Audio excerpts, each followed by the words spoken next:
talk, identity, and access management.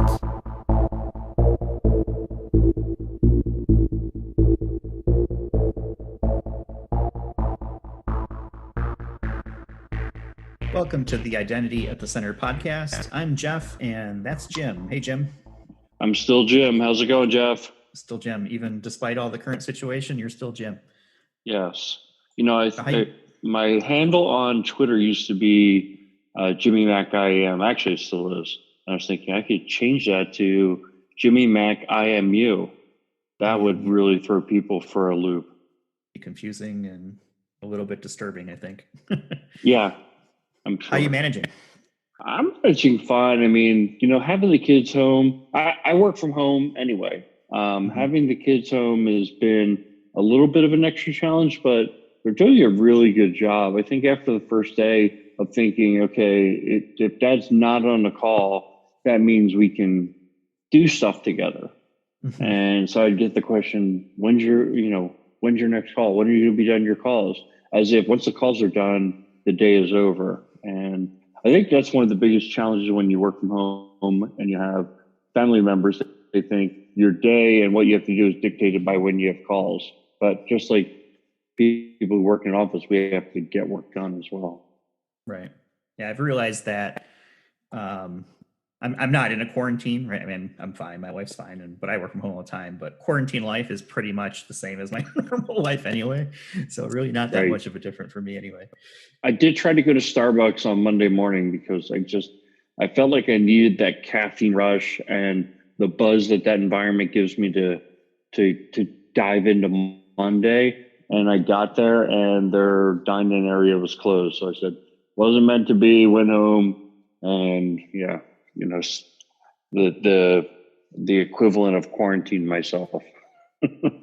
Yeah. Well, I mean, it is what it is, and I think it needs to happen to flatten the curve, right? As it gets. So hopefully flatten people the curve and hopefully find a vaccine. Yeah. Some promising news today, so we'll see how that works out. Yeah. So today we want to talk about something that has been coming up in a lot of the recent work we're doing. That's how we assess CIAM maturity, customer or consumer maturity. And I know you've been working on updating the model that we use for that. Do you want to talk about that some more? Sure. And to give everyone a background, so we have used this model for as long as I've been with Identity. I inherited it and it's been around probably for a decade, where it's, you know, the 6 capability areas that we use to grade maturity, both currently and in the future. And it's primarily a subjective exercise, even though we do have a rubric that says, you know, these are the things that you can do to raise your maturity score, to give an explanation of how we achieve the maturity score. And it's evolved over time. I mean, really, if you look back 10 years of where the maturity model was, it's not that drastically different today, but it's matured both with, you know, how the industry has matured and also, you know, based on customer feedback and the work we've done. And we've been doing a lot of customer IAM projects within the past year or two. And I wanted to put a little bit more meat around what some of those metrics within each of those capability areas would be relative to CIAM. And so some of this stuff is probably guided more because of one thing about CIAM is that, you know, within workforce, it's much more generic as you go from organization to organization. How you onboard and offboard employees is, you know, there's common practices. When it comes to CIAM, you could be talking about a B2B scenario where your customers are other businesses, or you could be talking about an individual consumer. So onboarding somebody could be quite different. It could be, you know, delegated administration model in the B2B, or it could be a registration process when it comes to a consumer, and all kinds of hybrids in between. And so as I go through this list, it's not going to, you know, the light bulb's not going to come on for everybody that, oh yeah, that's how our CIAM environment works. But, you know, I just wanted to share some of this information so people can get a sense for, you know, the thought patterns behind it. Yeah, that makes Now, sense because I think the one thing that I've seen is the consumer side is very organization specific, like you said. I mean, it's everyone kind of does it a little bit different way. I mean, there's still some things that are in common, obviously, but yeah, there is no one size fits all, really for yeah, anything, I but mean, especially so on the customer side. yeah, sure. It's like some of the CIAM projects I've been involved with are a single website where it's like, or a single application, whether it's a website or a mobile app, but everything's kind of tying back to the same business functionality. And I'm working with a client right now where they've got 60 websites or 60 applications that all need to be connected. It's a totally different challenge. They're both CIAM. So anyway, more on the maturity model. So within, I kind of stuck pretty much on the rails of the major capabilities we've been talking about in the past. So it's things like IAM governance, authentication, authorization, user lifecycle management, et cetera. So I'm going to break those down within and kind of pick on a few, and we can just kind of discuss them. So within the IAM governance area, we always talk about you need to have a formal program. You need to have policies and standards established, right? So those are still there, but I added one around application inventory established and formally maintained. And this is a big one for me. Is a lot of times we start working with organizations and they build that application inventory for the first time for our project. And really, this is something that I don't even think this is an IAM thing. This is something that the enterprise should be doing, should have a good handle over what are our applications and what are our systems that exist in the environment, who are the owners, and then from an IAM perspective, what is the form of authentication, where the users maintain things like that. So that's something that I wanted to start to use as a metric. What do you think of that? Yeah, I mean, if you don't know what the applications you have are, how are you going to secure them and how are you going to provide access to them? So it seems kind of like a no-brainer, and I agree. It's not necessarily specific to IAM. I think that's generally more of like an IT inventory, but it's crucial for identity and access management because if you want to integrate those things, you have to be aware of them. And I think sometimes our view gets a little bit skewed toward the side of immaturity because let's be honest, you don't really call an advisory services firm if things are going really great, right? We're typically, helping figure out how to get out of, murky waters than we are in the smooth sailing area. But, application inventory is important, formal program management, those sorts of things are sort of the bedrock of how you're going to build services and for which systems. Right. And one of the things I found, this is not, some of these aren't CIAM specific, but so a couple of the areas that I also added were whether or not a formal PMO, enterprise architecture discipline, and enterprise change management exist. It's surprising a lot of organizations just don't have those capabilities, especially organizations that have a small staff and a very large CIAM footprint. So a lot of times where you see maturity around PMO and around enterprise architecture and change management are where you have large staff organizations, and they kind of built those capabilities around, from all the way back to their mainframe days and things like that. But even more organizations that have come along since, they typically have those, but those are, if they don't exist, you're kind of going into a program like IAM where you need a lot of structure and you need a lot of formality to be successful. And those baseline capabilities don't exist. And that can be a major stumbling block. Yeah. Where do you see the customer representation being in governance? Is there any? I think that there's two things at play. One is there's an enterprise goal that's trying to be achieved, right? We want to have a common experience for our customer. Let's just say that's the overriding goal. So there's a common experience of, like you don't feel like you're going to 10 different websites. You go to all 10, it feels like you're in one website. So that's the enterprise goal. And then you have the teams that are tasked with, they might be business units or however they're organized, where they are responsible for providing functionality or running a business through a website. Now they have very specific goals that, the common experience in their opinion isn't what it's all about. And so it's blending those two views together and pulling them together that, you have a forum to make sure that neither one of those is completely sacrificed. The two sides of the spectrum where you want to achieve enterprise goals, but you have to achieve business unit goals as well and get those to work together. That's one of the things that comes to mind. What are you thinking? Yeah, I mean, I think it makes sense. It's really, what is that the customer experience supposed to be? And I think IAM plays a hand in shaping that vision of the journey of the customer experience when they engage with, the business. So, like you said, a single approach or a unified approach to accessing services, for example, is a really common one, right? Less passwords, a more of a single type of account approach. And I know that there's a lot of organizations out there that struggle with multiple logons for their different services that they might offer. So having someone that is not architecting, but explaining the vision for the customer journey and what is being seen as the optimal path, I think is an important part of the governance side of things, to make sure that whatever IAM services are being developed, line up with that vision for the organization. Yeah, and it brought up something interesting in my mind, which is that a lot of times with our advisor engagements, we schedule meetings called Voice of the Customer. Getting that, either a representative of somebody who can speak on the behalf of the customer, somebody from marketing, for example, or somebody who, deals with frontline support issues, or if you can actually get representatives of your customer population.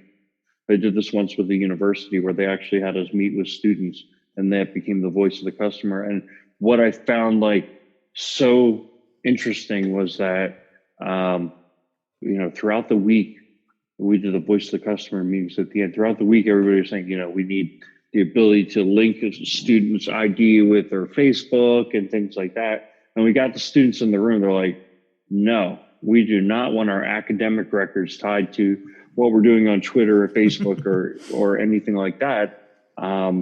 It was completely contradicted what people thought. So it was a very valuable moment. Yeah, I'll bet.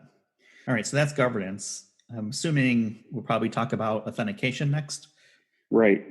Yeah, authentication. So that's our second capability. And really where I started with this was, I think a sign of maturity is, are you on the right authentication platform now that is going to serve you into the future? Or do you have to stop and pick a new platform? So if you're already on something that, you'll basically just upgrade and continue to use, your program's in a much better place than if you have to go out and investigate that. Now, it doesn't mean that's not the right answer. It just means that you're already starting at a point where you've got the technology, and you can just kind of start to build improvements on top of that technology. That one might be a little bit specific to the client that I'm working on, but that was the idea. Is that, and I think this is one of the keys to success, especially in the authentication space, is being on the right platform, being on a platform that you're not looking to replace in 3 or 4 years because the vendor hasn't continued to invest in the solution. And so that's one of the things where I know you can't just go into a client and just, throw the Gartner Magic Quadrant up and say, pick somebody in the leader quadrant. But someone who's not on the quadrant or not kind of an up and comer, you kind of have to ask yourself the question of, are they going to be around long term? At least that's one of the questions I ask myself. And like I said, just because they're not on the quadrant or not in a leader position doesn't mean they won't be around. But it is something that I have a concern about, or that I'm going to question, is what is the vendor's track record in terms of research and development and investing in their product. Yeah, absolutely. A lot of these organizations that are startups, especially, maybe their business model revolves around being acquired, and that can throw a big wrench into a product. Sometimes the acquisition goes well, and sometimes it doesn't. So you want to make sure you pick something that has some solid grounding beneath it. But I think that's also part of the importance of trying to build around some of the standards that have been developed from an authentication standpoint, like OAuth 2. Yeah, OAuth 2 and OpenID Connect. And we've got a session coming up with somebody. I think our next session is going to be with somebody who is, very, very much on the front lines of that. And I worked with him on a project, and OpenID Connect is definitely the preferred standard going forward. Obviously, SAML is just well adopted. The integrations are pretty easy, but they only go, they don't go as deep as something like OpenID Connect can. So also in the authentication space, just having mature password management processes, being able to use this is a big one in the CIAM space, being able to use your access management system to secure API authentication. So a lot of organizations are investing in API gateways, but even if they're exposing APIs individually, what is going to provide the OAuth2 service to be able to perform the authentication? And if you can leverage your access management system, all the better. Federation, bring your own identity, artificial intelligence and machine learning to detect behavioral anomalies. So this is one that I think is really an up and coming capability where, I think it was at Gartner's conference, they said, I don't remember the exact year, it was only like 2 years out or something, where 40% of access management vendors will have the ability to use artificial intelligence and behavioral analytics to as part of the authentication process. To me, this is big stuff. This is, again, where you need to be. You don't want to be in that 60% who aren't investing and who aren't making that part of their platform. You want to be with the 40% that are and that are future facing. Yeah, I think it's important though to understand what the capabilities are, because it seems like every organization, every product is saying, "Oh yeah, we have AI and and analytics and all this other stuff." And sometimes there is a big difference between what the expectation is and what the reality is between the two. So I think it's something to take a look at when you're working with products and vendors out there, is to really understand when they say AI, what does that mean, and what exactly are they doing? Because I think it's almost become too prevalent. I was just at RSA a few weeks ago, and it seemed like every booth had some sort of AI statement, right, around their product. Didn't matter what it did, right? AI was somehow involved. So I think there's something just to be, cautious of, and truly understand what is it that their product is doing with that AI, and things like behavior analysis, and see if it makes sense or not. I think that's a great point. I mean, anytime you get a marketing term, it's like we're a zero trust platform. Okay, what does that mean? So am I.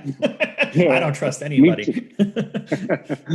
I'm not even going to eat this free lunch. Okay, maybe I will. That's right. All right. Yeah, the next area was authorization, and it still kind of starts with one place to go, who has access to what. Being able to see that in your environment, especially when you have a large swath of applications, that's key. And again, some of these are probably because of the specific client I'm working with, the ability to manage roles centrally, to bundle, whether that role is a single application role or we're talking about the, quote unquote business roles, which are, based on being in a certain business role. I'm a certain kind of customer, I'm a member, or I am an employee, I get some default access, some group of applications and roles within those applications. That's a mark of maturity, at least the ability to even be managing in that way. And it makes user administration a lot more simple when you can, automate role assignment and you can manage it based on business role. Mm-hmm. Does classical role-based access control make sense in the consumer space? It depends on if the use case is there, right? So the client I'm working with now, I think someone made the statement today, like business roles, we don't have them today. And I said, yes, I agree. You don't have them today. It may make sense in the future because it can make access administration or onboarding people simpler. If you know that when somebody joins and they are of a certain role, or of a certain type of user, you should get access to multiple systems. And I think it can make sense, right? Because um, getting them all the access they need right up front makes sense. And then if they no longer are a user of that type, taking that access away. So theoretically, I think it makes sense. What did you have in mind? Well, I just, I think roles make sense, but there's a time and place for everything. And, I don't necessarily think that an organization should strive to try to bundle roles across services unless it truly makes sense. Sometimes Right. there's kind of like the desires, oh yeah, we're gonna have role based everything. And it doesn't make sense. Maybe it's more of an attribute based approach.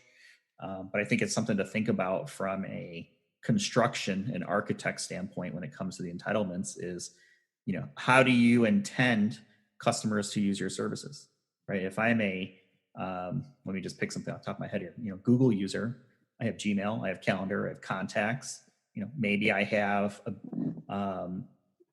Hangouts or whatever it may be, or maybe I'm using Google Fi for my, voice or Google Voice, depending on how you want to look at it. How are those services supposed to tie together, and is there a role that encompass all of those, or is it a combination of roles or attributes that gives me the access to the things that I need? I think they've done a really good job of obviously single sign-on, because your Google ID pretty much covers all of that. But there's some organizations that struggle with trying to tie those services together underneath a common authentication and authorization banner. Right. I think you're making a great point, Jeff, which is that I think every time you're going to take something like that, you need to rationalize it. And same with the AI that you brought up earlier is, okay, is this going to bring us value? Is this something that we, the investment, or, use that common phrase, is the juice worth the squeeze? Because getting to the point of using business roles is not something that is going to be a simple endeavor. It's going to require some work. So do you get enough value from doing that work to make it worth it? Right. What's next? In the user lifecycle management area, is our common user registration system that fulfills all use cases. One ID per person. This is generally what I think organizations strive for, is one ID per person. Having multiple IDs per person is generally a hassle. At the same time, there is a balance where if you make it so that the person can't create a new ID and yet they can't access their old ID, they may walk away. And so you have to be able to rationalize how difficult you make it. So I think that's, I have it here as an item in the maturity area, but the idea is that the norm, where, having multiple IDs per person is the exception rather than, it's the use case that keeps popping up all the time. Machine IDs. So I think this is a big thing that organizations are really coming across as like, okay, so if you had centralized identity management, it's only been focused on the humans. What about all the machine IDs that exist within applications? Or what about the machine IDs that are being issued potentially to clients to access APIs? And so that's all part of the big IAM picture, and the life cycle of those identities has to be managed as well. And so it's just something to make sure that we take a look at that and understand the current state approach. Yep. You want to have new customers, so you want to make it easy for them to onboard. Do you ever really offboard customers? Most organizations don't when it comes to CIAM. I think it's important to take away access as no longer needed. And, it really I think it depends on the risk profile of the access. So if a user, what I see happen sometimes in a CIAM environment is that some identities will time out. They haven't been logged into in 2 years, and they won't be able to log in without going through a special workload to reactivate them. Mm-hmm. But it really depends on the organization. It depends on the risk of of the access. Also, probably depends a lot on if it's a paid service that somebody's getting access to. If they're no longer paying for the service, they shouldn't get access. Same time, usually people don't delete. So there's a difference between deleting and disabling and removing roles and things like that. Okay, so that was user lifecycle management. What about privilege access management? Yeah, and so privilege access management is typically not, within your CIAM space. You're not people who are thinking about getting access to customers are not the same people who are thinking about, managing their own access, the access of their staff to manage their applications and things like that. But it's important, and when you're doing the analysis, it's an important part of saying that systems are more secure because of the work that you've done. First thing I came up with was at least having a full accounting of what is privileged access within your environment, because I feel like this is usually an item where a lot of our clients can't even start to produce a list of here's what we consider to be privileged access. What are your thoughts there? Yeah, I mean, people struggle with the same thing, right? Application inventories, who has access to what, and a subcomponent of who has access to what is the privilege access associated with individuals, because a lot of times these are secondary accounts or even accounts that may be more difficult to map back to a user because they don't use the similar username or don't assign something like a employee number or an attribute to be able to track it. So being able to understand what those are makes sense. And there are tools that will help. I know CyberArk, for example, has their DNA scan, which will do some scanning for AD environments and Unix and stuff like that. And I'm sure other vendors have similar things. But if you don't know where your keys to the castle are, you really need to work on identifying those so that you can properly secure them. Right. And can't manage what you can't measure. Yep. And so, the real changing area when it comes to web applications and these types of environments from a privileged access perspective is DevOps. And we hear about DevOps all the time. What does it really mean? Well, it's the automation of deployment of infrastructure and of code. And the automation of all that runs with scripts and with robots, and all those require credentials. And at the most basic level, you could kind of hard code those credentials into scripts or into your bots or applications that are doing the automated deployment. And then you move up the maturity scale and you have those passwords, those credentials better managed. And really that's where we want to drive our clients toward, is getting away from, bad. And the reason this has happened is that everything's been shifting out to the cloud in terms of infrastructure as a service. So a lot of web applications moving out to the cloud, they're being containerized rather than using servers.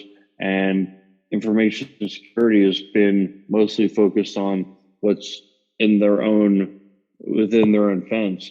And now things are moving out to the cloud. It's happening so fast, and it's happening on new technologies that they may or may not understand. And so, some of those same controls that were designed for within the firewall don't work as well when they get outside the firewall and you're using new technologies and robots. So DevOps is an important concern when it comes to CIAM. It's an area that we look at pretty extensively. Yeah, and I would imagine also things like reviewing access, and be able to do that, you need to be able to pull logs from different spots to be able to effectively figure out who did what to what, right? That's absolutely right. I mean, you need to have the information, you have to have the logs, and then you have to have the right people reviewing them.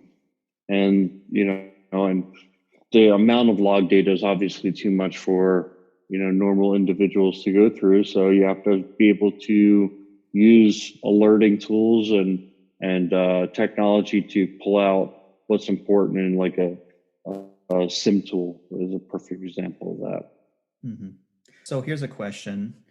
Where does delegated administration fall? Would you consider that a privileged access? So if I'm a customer, for example, and I can administrate other users in my organization, It's probably more of a B2B use case, but I could see something like a family head, right? Can add their spouse or other people, family, kids, whatever it is, to some sort of Yep. account. Would you consider that a privileged access? I guess it doesn't come to my mind as privileged access because using the definition of privileged access as the keys to the kingdom. I definitely don't feel like those accounts have a very big kingdom. Now they are certainly more powerful than other accounts, and so I think an organization has to treat them differently. But I don't want to make the privileged access picture so big that it becomes unmanageable. What I'm really concerned with on the privileged access side is the ability to, manage infrastructure, manage applications, manage data, and get to those things, and perform destructive behavior like either exfiltrating the data or bringing down the applications or changing the way they work. So that's really the focus that I take with privileged access. The things you're talking about, definitely those accounts have more power. And especially when you talk about a delegated administrator, maybe it's a person who can manage 100,000 users or 1 million users.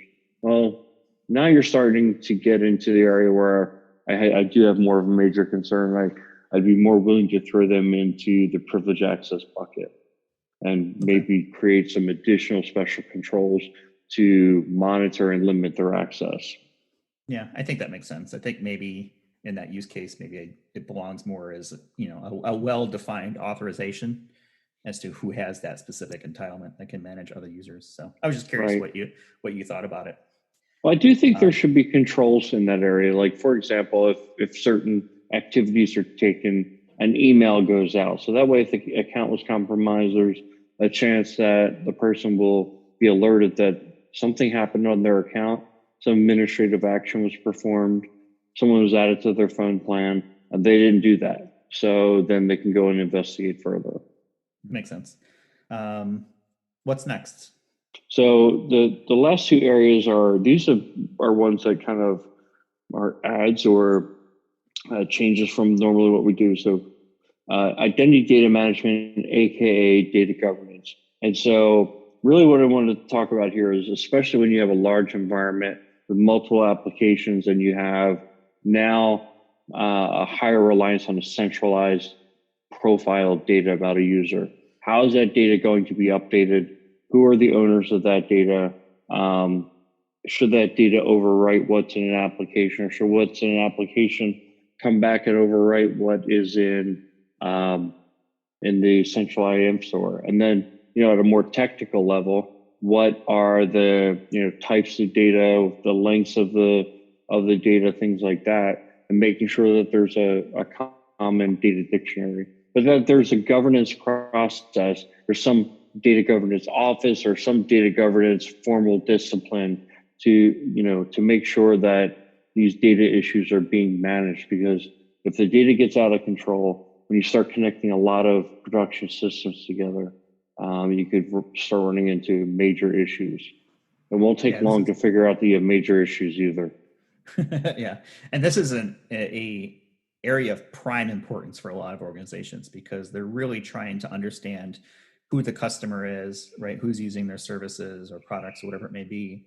And it's imperative to have good identity data management to be able to map back behaviors into individuals and get those insights that they're looking for.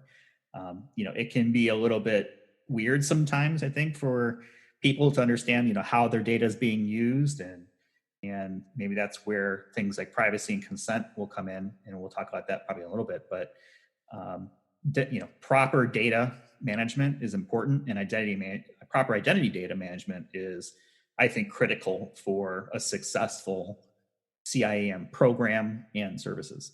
That's right.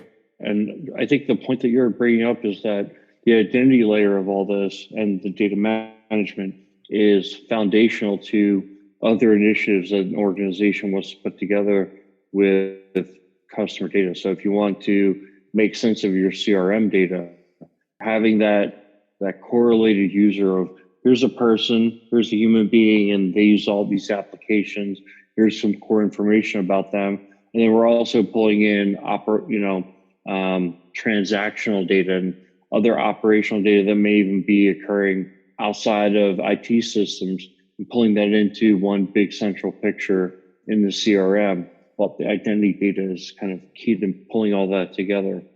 Yeah, absolutely. Got the data analytics that pull on top of that, and that's holy grail for, I think, for a lot of marketing organizations, Yeah. whether they're internal or external. It's holy grail, and then there are a lot of organizations that are doing it. Yep. Right? They said, but this is critical. Obviously the big tech companies are doing it at a crazy rate, but I think a lot of retail organizations are doing it as well, where they have so many bits of data, and they just put it all into a NoSQL database, and then allow data analysts. It's like I met somebody in my MBA program 12 years ago, and he was in the pharmaceutical industry. And I asked him what he did, and he said he was a data analyst for a pharmaceutical company. At the time, I just had couldn't wrap my brain around that. And what it was really about was he was able to take these large blobs of data, a lot of times coming from research and things like that, and make sense of it. And there are people in organizations that do that all the time. You have to have the data, though. You have to be able to give the foundational connections between the human being and all of these transactions. Yeah. Now, to guard against that, and you have things like privacy and consent, and I think that's a new area that you're looking to explore as part of maturity, right? Yeah, but if I could just one more thing about the data governance is, they have all this data, and you've collected from all these different sources. So everybody in the organization who has an app is contributing. That doesn't mean everybody in the organization should get full access to the data, right? This becomes a gold mine of data, and part of data governance has to define who gets what access to that data. So I just wanted to throw that out. And that may be considered privileged access, depending on the type of data that's being looked at too. So, but that totally makes sense. Yeah, absolutely. So on the privacy and consent side, I mean, this is on the tip of everyone's tongue right now. I think the first thing is that an organization has to put together a privacy strategy, and that they have an evergreen strategy in place. So they may have designed their privacy statement and their privacy strategy around something like GDPR.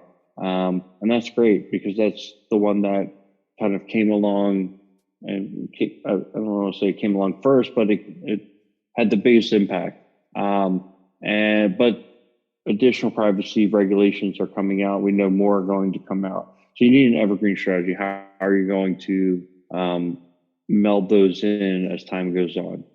What are your thoughts there?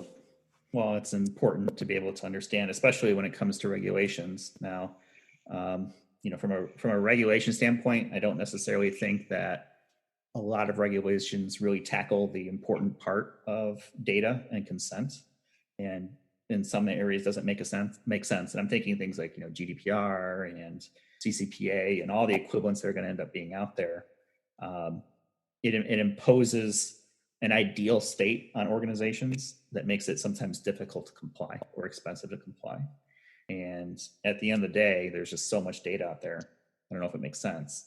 So when it comes to the privacy and consent, you've got to, at least today, you've got to be able to, do things like, right to be forgotten, and be able to export data and see how it's being used, and, make sure it's not being used unless there's been, express consent.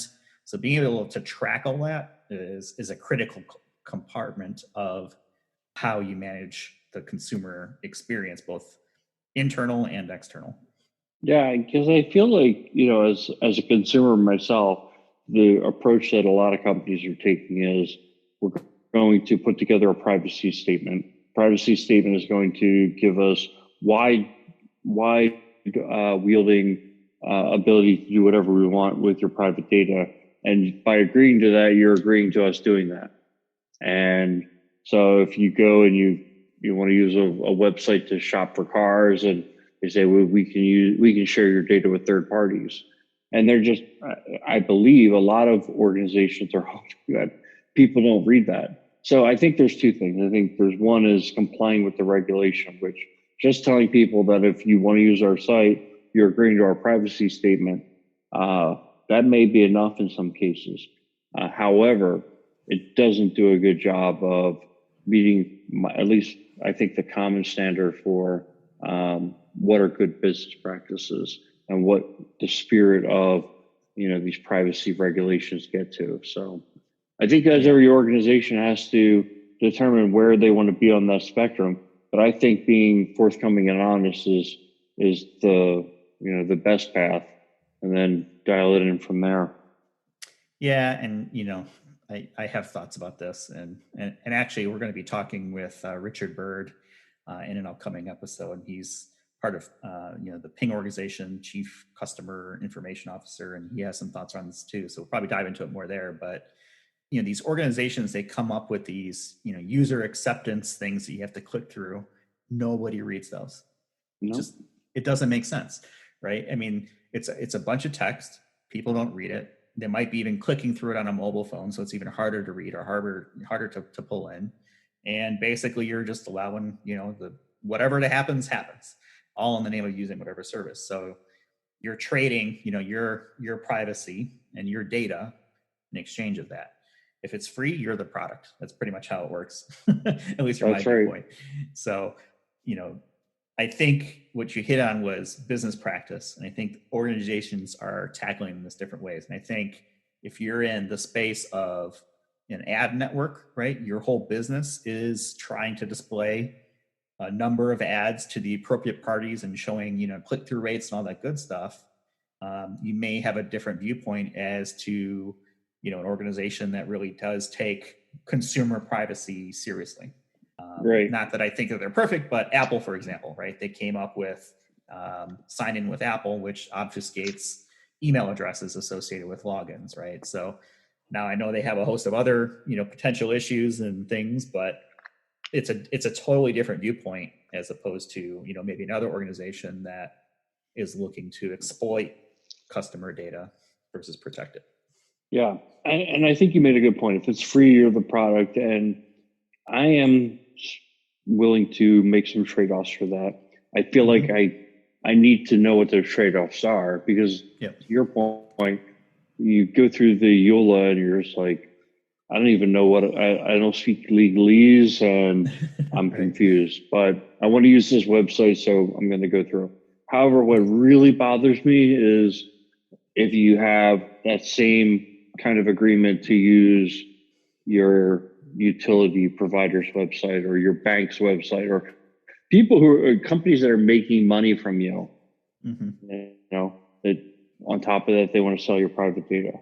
Well, sure, it's another revenue stream. And, I still get things about my auto warranty for a car that I had back in the year 2000, right? Yeah. And that was many cars ago. And I have no idea why they still think I have that vehicle. And, every other vehicle, the joke is, I've been trying to reach you about the expiration of your car warranty. I mean, it's silly. Yeah. Right. Yeah. I don't know. The thing with like the utilities though, to me, their website is a utility. And I don't really have a choice on whether or not to use it. So their privacy policy should be to the greatest extent in favor of the consumer. And look, using banks and things like that, it's the same thing. You can't really not do online banking anymore. Yeah, I begrudgingly accept it. I like convenience, so I use all the services that I'm sure everyone else does. But I think it's something from a more fundamental shift would need to take place from whether it's privacy or governance or whatever it may be, at a regulation standpoint. Just be cognizant of that. I think it is going to take regulation, and I'm not a government first kind of person. I don't think that everything needs to be solved with regulation. However, I saw, I'm going to get into coronavirus here, Jeff. I saw the governor of Florida, I don't even know his name, get on TV today and lambast all these spring break people who are like 21, who are down in, Clearwater Beach partying. And I'm thinking, they're partying in your state, on your beaches, in your bars that you haven't closed. You expect me to get mad at 21-year-olds for not making good decisions? Yeah. Well, he did That's a quick kind of 180 on like, that. I think a little bit later, they said, to try to enforce, groups of 10 or more and social distancing and all that. But yeah, I mean, I totally agree there. There was nothing against the law or any direct statement saying you can't do this, combined with, at least before today, it seems like, it seemed like the message from media was that, the young were not necessarily at risk or as much risk as people who may have different immune therapy or immune issues, or things like that, the older population. But now we're starting to see that may not even be true. So yeah, I mean, plus also, a lot of these kids, they probably dumped money on the spring break trip, and they're not getting a refund, so they're caught in this. Well, do I blow the $2,000 that I just spent and not use it, or do I go? And unfortunately, it's an interesting situation we put in, but yeah. No, it's I kind of a mean, weird here's the situation. thing. It's this, when I was that age, I don't think I would have been that worried about coronavirus either. It's just, yeah, I Yeah, felt you're like invincible. as the governor, he's coming on TV and he's like, making it sound like these kids are, they're so awful. Mm-hmm. All you do is close the bars. Every bar around me is closed, right? Yep, same here. Like, you're the governor. You have power. Like, stop trying to blame 20-year-old kids for the problem. You have the control. You should be Yeah, I mean, and there's if you don't have the direct control, get on the policymakers in those areas. Call them out by name. I don't know. It's just the news is sensationalizing everything right now, where it's like, it's a lot easier to put 20-year-olds on TV or 21-year-olds on TV dancing at a bar saying, look at these irresponsible 21-year-olds. Yeah, 21-year-olds are irresponsible. Thanks for the breaking news. We've known that. well, I think there's some personal responsibility, but I also think it is a news story, right? I think I know plenty of people that age that have accepted kind of where we're at and are doing, what is perceived as the right thing, and staying at home, not going out, not trying to help, spread things out. So I have a niece who It's true. is, in college this age, super bright, and she's in Colorado, and she's on her way home back to California right now, to be home and not, in the school environment. So, a few bad apples might get all the news, and I hate to say they're bad apples, but I don't want to overblow it, but it is certainly a combination, I think, of not accepting personal responsibility along with not having, the appropriate structure and guidance from the decision-making authorities that both contribute to the issue. I'm telling All you, right. Jeff, we should have a show on one of these news channels. I don't think we'd probably agree on which news channel to be on, but We have to be our we own. should have one. We'd have to have our own channel. Right. We should start a podcast. We should. We should do that. We would probably have dozens of listeners, if that. Yeah, I don't know. I don't know about that one, but maybe. All right. Well, let's get off our soapbox and bring it back to IAM. So let me recap here. We've got a few different capability areas that we look at. We look at IAM governance, and you look at authentication, authorization, user lifecycle management, privileged access management, data management or data governance, and then the privacy and consent factors. That's typically how we look at CIAM programs and look to assess the maturity. Any final thoughts, Jim? Final thoughts are, this is going to continue to evolve, so maybe it'll be a topic again next year. Oh yeah, maybe. Well, CIAM is forever. Identities Yes. are forever, at least until we figure out that we have some other way to name things. Right, until the board, we're all part of the board. Right, then we'll just be numbers. We'll be all MAC addresses connected to some giant network. Oh, that's true. All right. Well, I think that's a pretty good spot to leave it. Hope everyone is, staying safe, staying healthy. And on behalf of Jim, we'll talk to you folks in the next one.